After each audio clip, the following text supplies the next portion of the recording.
Sending your children to college has always been the American dream, but the cost of sending your children to college has become the American nightmare. We talked with Rob Franick from the Princeton Review about just how much college can cost and how you can pay for it. First of all, what's the average cost of a college education right now?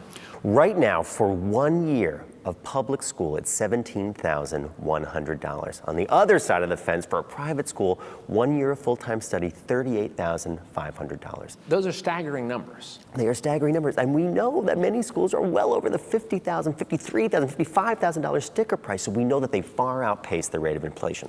How much real money is out there in terms of a pool of financial aid for students, and what percentage of college students actually get financial aid? The big global number, and this is a nice number, it's $177 billion are available for aid for students for higher education. Now, when we start to think about how many students are actually qualifying for financial aid, it is a full and honest 80% of all students that are going to be attending college will be receiving some sort of financial aid. So that's the message that I think it's so important that kids and families that are college bound now know about. We know that it is typical for students to receive financial aid, and there's financial aid dollars out there.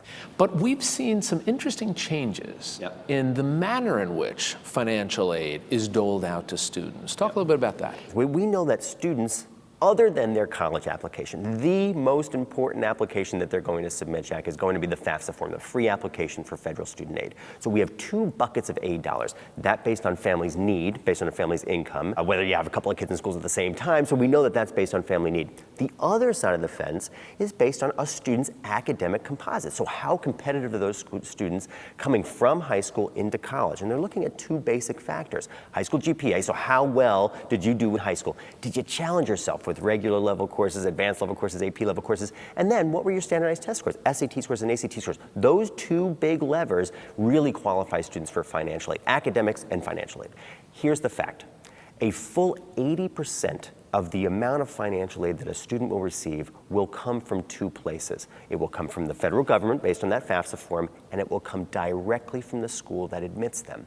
Those are the two biggest levers. Students are serving themselves much better if they're focusing on being a superlative high school student, doing really well on standardized tests, so to make yourself that much more attractive to that school academic, rather than spend time looking for the 5% of scholarships that a student would receive outside of the traditional scholarships. There's a school out there for you, and it could be affordable. It's going to be a great academic fit. You're gonna be happy there, and you're gonna flourish, have a successful experience, have a great time afterwards. So really, so believe this stuff.